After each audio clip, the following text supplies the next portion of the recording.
Ted Jones is visiting one of the laboratories at the City Health Department. His brother Frank has recently taken a position as a bacteriologist with the department. Ted seems to be having a little trouble. Can't you get it focused on the field, Ted?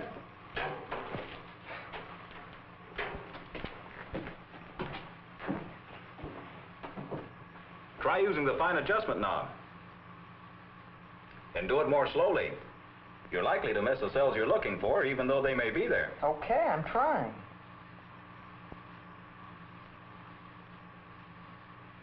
Say, here they are.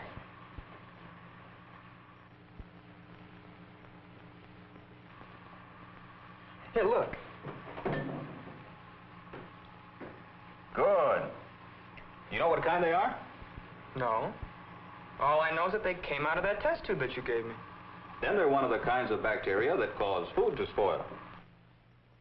Ted has just seen one of the many kinds of bacteria. Bacteria are found almost everywhere in our environment. Some float around in the air. Some are in water or other liquids. Still others thrive in the soil.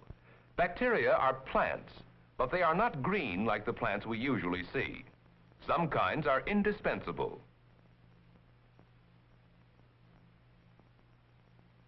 For example, countless bacteria are at work in this clover field.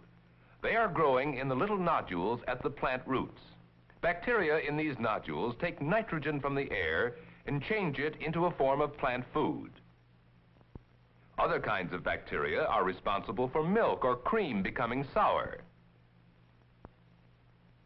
the development of flavor and other qualities in cheese, and the disintegration of dead plants and animals. In fact, the effects of bacteria are so important that life as we know it would be impossible without them. Most bacteria are friends of man. Some even produce chemicals called antibiotics that are used to help fight different diseases. Only a few kinds of bacteria cause disease.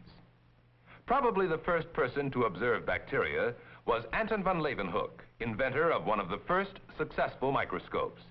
After looking through his crude microscope, he made drawings of the microorganisms he saw.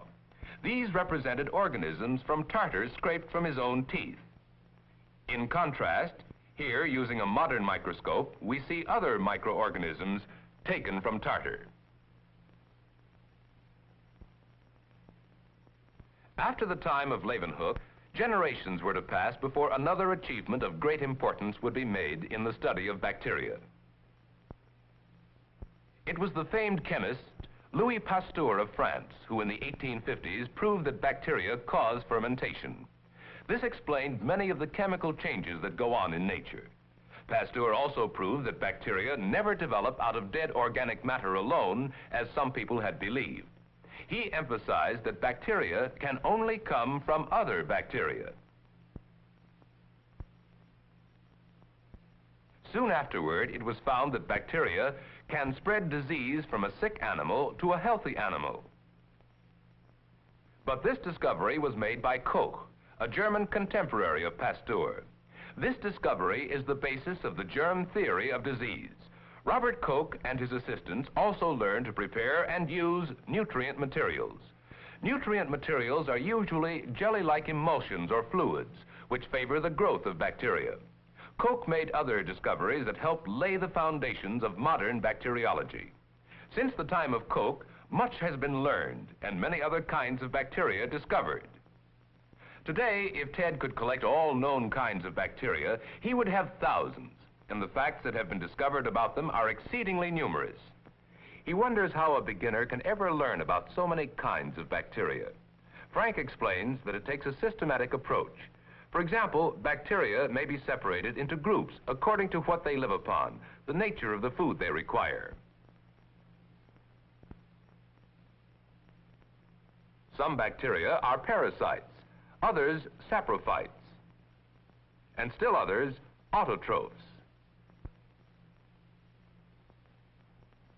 Parasites depend upon living plants or animals for food. Here are some parasitic bacteria. Most bacteria that cause human disease are parasitic.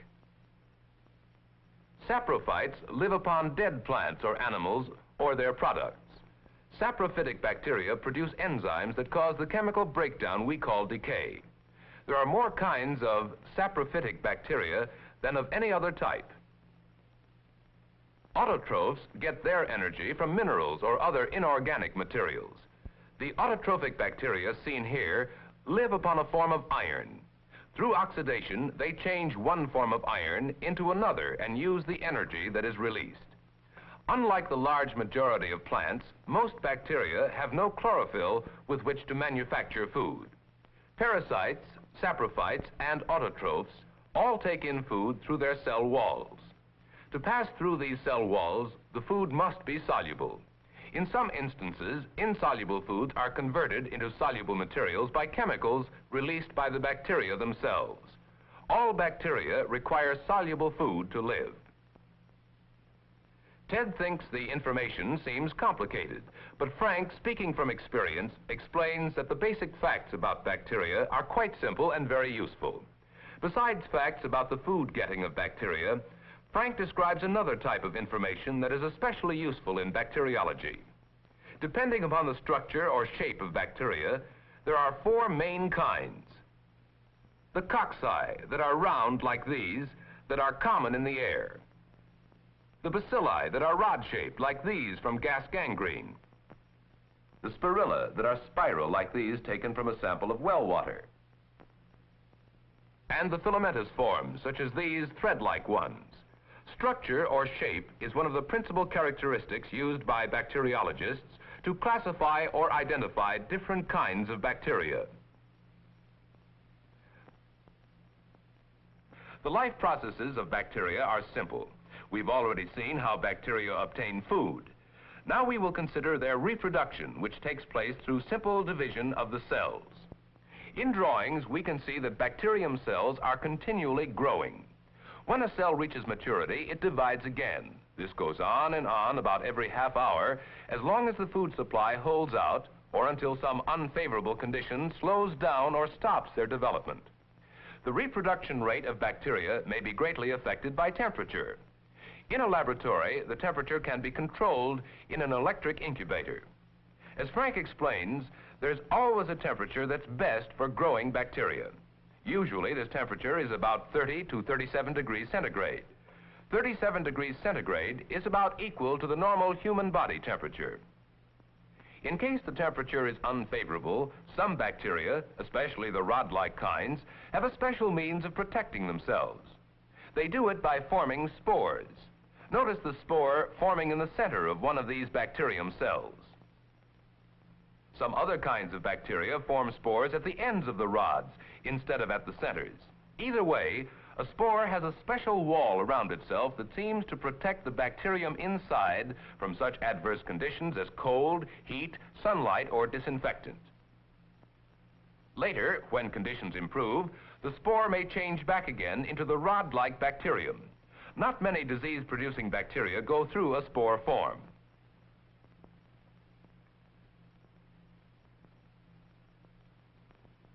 Besides protective mechanisms, some bacteria are equipped to move about.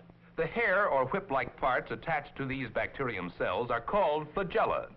Different types of bacteria have different types of flagella. Such flagella can be moved to propel a living bacterium through blood or other solutions. Not all bacteria have such means of locomotion.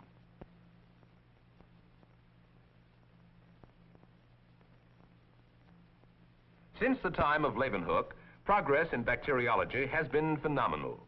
His successors, such as Pasteur of France and Koch of Germany, have made discoveries and invented techniques indispensable in successfully preparing nutrient materials, growing cultures, and subjecting the cultures to tests that help identify and classify bacteria. Today, in bacteriology laboratories, work is conducted that leads to the control of the relatively few bacteria that are foes of mankind, and to the more effective use of the multitudes that are friends, in order to make human life more healthful and increase our standard of living.